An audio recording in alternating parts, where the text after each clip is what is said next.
Sekejap weh, sekejap.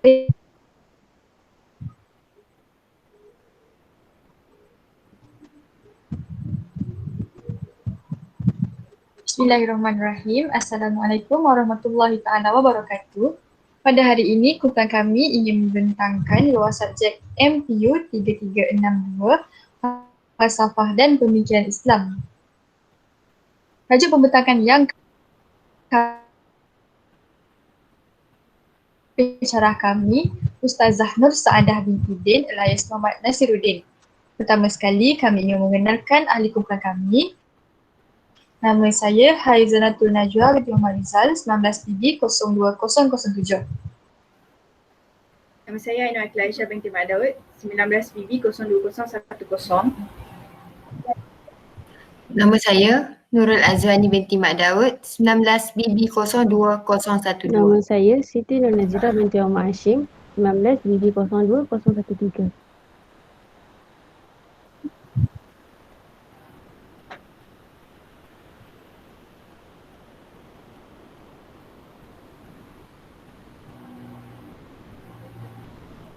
Al-Ghazali, Sejarah Istilah Epistemologi, Cara Memperolehi Ilmu, Pembahagian Aliran Pemikiran Islam, Kritikan Terhadap Golongan Falsafah, Penutup dan akhir sekali adalah rujukan kami. Seterusnya, saya akan meneruskan lagi pendahuluan kepada ilmu. Bismillahirrahmanirrahim. Seperti yang kita tahu, nama Imam Al-Ghazali adalah Abu Hamid Muhammad bin Muhammad Al-Tusi Al-Ghazali. Beliau dilahirkan di Ghazalah. Beliau dilahirkan dalam keturunan yang taat kepada agama dan kehidupan sangat sederhana. Imam Al-Ghazali adalah seorang tokoh yang dikenali sebagai seorang teologi Islam, ahli hukum, ahli falsafah dan sufi termasyhur. Beliau juga seorang sarjana yang paling terkenal dalam sejarah Sunni pemikiran Islam. Karya Al-Imam Al-Ghazali yang paling agung dan masyhur ialah Ihya Ulumuddin, mengandungi ilmu fiqh, akidah, falsafah, tasawuf dan akhlak. Seperti yang kita tahu, kebanyakan karya Imam Al-Ghazali hampir kesemuanya ditulis dalam bahasa Arab dan Parsi. Slide yang seterusnya saya akan berikan kepada Wani. Terima kasih Ainul Akilah. Untuk slide yang seterusnya iaitu epistemologi Imam Ghazali. Epistemologi berasal dari bahasa Yunani, epistem bererti pengetahuan, manakala logos yang bermaksud teori, huraian dan juga ulasan. Epistemologi juga disebut sebagai teori pengetahuan iaitu theory of knowledge.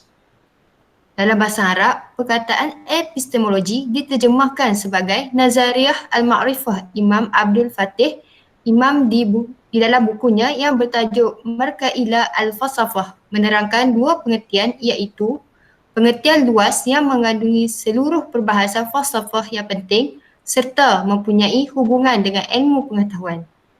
Yang terakhir iaitu epistemologi adalah suatu disiplin ilmu yang membincangkan dan menyelidik tentang asal-usul, sumber, kaedah, proses dan hak sesuatu ilmu ataupun pengetahuan sehingga membawa kepada pemahaman terhadap kebenaran yang hakiki. Untuk slide yang seterusnya, saya serahkan kepada Haizanatul Najwa.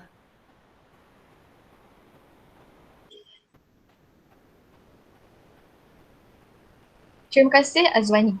Seterusnya saya Aristoteles telah menggunakan tema epistem yang bermaksud pengetahuan rasional. Aristoteles juga telah membahaginya kepada tiga sudut iaitu praktis, iaitu pengetahuan praktis, physics, pengetahuan produktif dan juga teoretik, pengetahuan teoritis.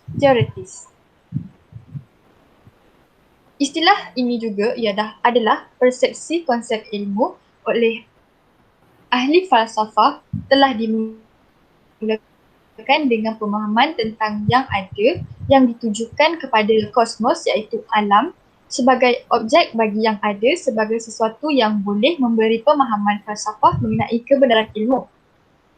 Seterusnya, epistemologi ini bentuk falsafah ilmu yang dijelaskan dari aspek hakikat sumber, sifat dan makna yang semuanya itu dibahas dalam falsafah ilmu yang dikenali sebagai istilah epistemologi.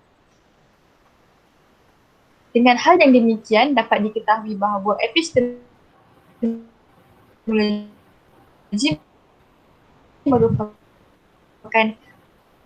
salah satu kajian falsafah yang membahaskan tentang substansi ilmu pengetahuan.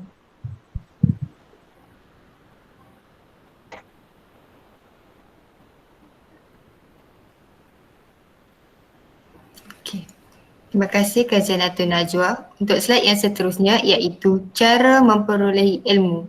Terdapat 3 cara iaitu pertama, filsafat sebagai induk dari segala ilmu yang berusaha mencari hakikat dan kebenaran pengetahuan. Yang kedua, metod yang bertujuan untuk menghantar manusia memperoleh pengetahuan. Dan yang terakhir, iaitu yang ketiga, sistem yang bertujuan memperoleh realiti kebenaran pengetahuan itu sendiri. Untuk slide yang seterusnya, saya serahkan kepada Nazirah. Okey, terima kasih Nurul Azwani. Seterusnya kita pergi kepada sumber-sumber epistemologi perspektif Imam Ghazali. Yang pertama, manusia bukanlah terdiri daripada jasad yang dapat dilihat sahaja. Malah, manusia juga terdiri daripada 5 unsur wujud bersepadu iaitu roh, qalb, nafs, akal dan jasad. Yang kedua, saluran utama yang membekalkan ilmu pengetahuan kepada manusia iaitu merupakan saluran yang bersifat realiti dan empirikal iaitu diri luaran yang membekalkan maklumat berkenaan tentang alam sekeliling manusia. Yang kedua, sumber empirikal iaitu terbagi kepada 5 fakulti utama iaitu organ manusia daripada mata untuk melihat, telinga untuk mendengar, lidah untuk rasa, kulit untuk menyentuh dan hidung untuk hidur. Yang ketiga, penggunaan akal sebagai sumber ilmu amat dititik beratkan dalam syariat Islam untuk menentukan persoalan hukum berpandukan kepada sumber wahyu, yakni fuqaha Islam telah meletakkan peranan ijtihad yang menggunakan fungsi akal dalam menentukan sumber hukum tambahan yang tidak termaktub secara jelas dalam Al-Quran dan As-Sunnah, iaitu qiyas, ijma', ikhtisas, maslahah, siasah syariah. Yang keempat, terminologi qalb iaitu hati. Dalam pandangan Al-Ghazali, qalb boleh didefinisikan sebagai daging yang bersuhu panas, berbentuk sama ada berada di sisi sebelah kiri. Terusnya, dada di dalam isinya ada rongga berisi darah hitam, iaitu kalbu, tempat melahirkan jiwa yang bersifat hewani. Yang kelima, intuisi atau ilham merupakan sumber ilmu bersifat dalaman yang berkaitan dengan hati, jiwa dan batin seseorang. Ilham juga, maafkan saya, ilham yang benar adalah datang daripada Allah Subhanahu Wa Taala. Seterusnya, saya akan berikan kepada Nurul Azwani. Terima kasih Siti Nazirah. Terpergi yang seterusnya iaitu sumber-sumber dari barat. Terbahagi kepada 2 iaitu rasionalisme dan empirisme merujuk dalam kajian epistemologi perspektif dalam Islam dan Barat nukilan oleh Shah Budi. Cara memperoleh ilmu sains. Humanisme ialah kefahaman filsafat yang mengajar manusia mampu mengatur diri dan juga alam. Di samping panca indera yang menjadi sumber ilmu pengetahuan, akal juga merupakan alat yang dimiliki manusia untuk memperoleh ilmu. Untuk slide yang seterusnya, saya serahkan kepada Nazirah. Terima kasih Nurul Azwani. Seterusnya kita pergi kepada pelbagai aliran pemikiran Islam, iaitu aliran pemikiran Imam Al-Ghazali. Yang pertama, Islam diresapi budaya dan pemikiran Parsi, Yunani, Rom, India dan lain-lain semasa perkembangan pada zaman Abbasiyah, iaitu kerana berlaku penterjemahan buku-buku asing ke dalam bahasa Arab yang menyebabkan pemikiran pada waktu itu bercampur dengan nilai kemasyarakatan, politik, ekonomi serta pemikiran lain di dalam kalangan masyarakat Islam. Yang kedua, ilmu kalam tidak berjaya mencapai makrifat yang hakiki, sebaliknya menjadi penghalang kepada jalan tersebut. Yakni, walaupun Al-Ghazali mengakui ilmu logik, tetapi beliau mempertikaikan ilmu ketuhanan ahli falsafah kerana ia membuat kesimpulan, yakni keputusan dan rumusan mengikut sangkaan dan andaian sahaja. Yang terakhir, takrikat adalah mengerjakan apa yang diperintahkan oleh hukum-hukum syariat. Seterusnya saya akan serahkan kepada Khazanatun Najwa. Terima kasih Nazira. Saya akan meneruskan lagi tentang kritikan terhadap golongan falsafah. Falsafah mempunyai 5 bidang iaitu logik, metafizik, ilmu fizik, politik dan juga akhlak atau etika. Dalam bidang logik merupakan suatu cabang ilmu falsafah yang menilai aspek pemikiran itu sendiri. Semua cabang ilmu falsafah berteraskan kepada kegiatan berfikir, manakala logik pula bertugas untuk menentukan sama ada sesuatu pemikiran itu betul atau salah. Dalam bidang metafizik, disiplin ilmu yang mengkaji tentang hakikat sesuatu perkara yang wujud di sebalik alam nyata iaitu fizik, seperti hakikat alam, hakikat manusia,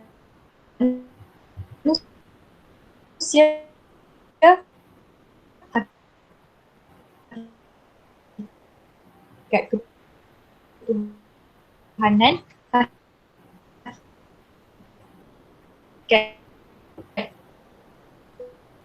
roh dan sebagainya. Ia terbahagi pula kepada 2 bidang kajian utama iaitu kosmologi dan ontologi dan berlarutannya. Bidang ilmu falsafah yang keempat ialah politik. Politik mengkaji organisasi pentadbiran dan pemerintahan negara yang diamalkan oleh sesuatu komuniti umat manusia seperti sistem politik demokrasi, monarki, kapitalis, sosialis dan sebagainya. Antara aspek penting yang diteliti oleh disiplin falsafah politik termasuklah persoalan mengenai apakah tujuan sebuah negara iaitu akhlak atau etika. Disiplin ilmu ini mengkaji serta mempersoalkan mengenai adat, tabiat, tata susila, cara berfikir, sikap, agama dan semua faktor yang dapat mempengaruhi tingkah laku manusia seperti nafsu, akal, niat, kebebasan, tugas, tanggungjawab dan sebagainya.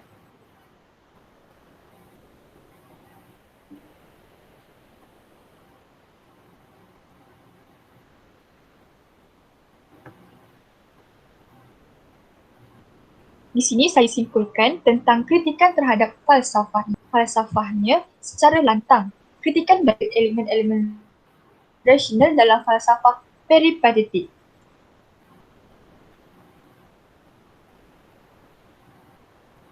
Seterusnya, saya akan teruskan lagi kepada Ainun untuk penutup.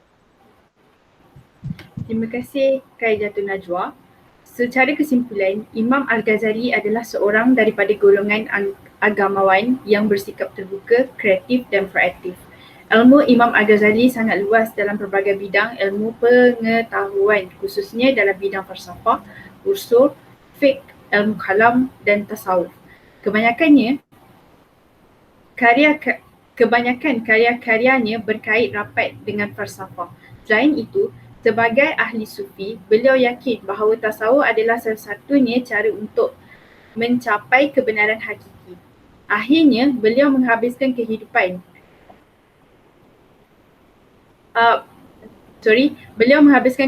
akhirnya dengan mengkhatam Al-Quran, berkumpul dengan ahli ibadah, mengajar para penuntut halaqah, melakukan solat, puasa dan ibadat lain sehinggalah beliau meninggal dunia pada 14 Jamadil Akhir tahun 505 Hijrah di Tush.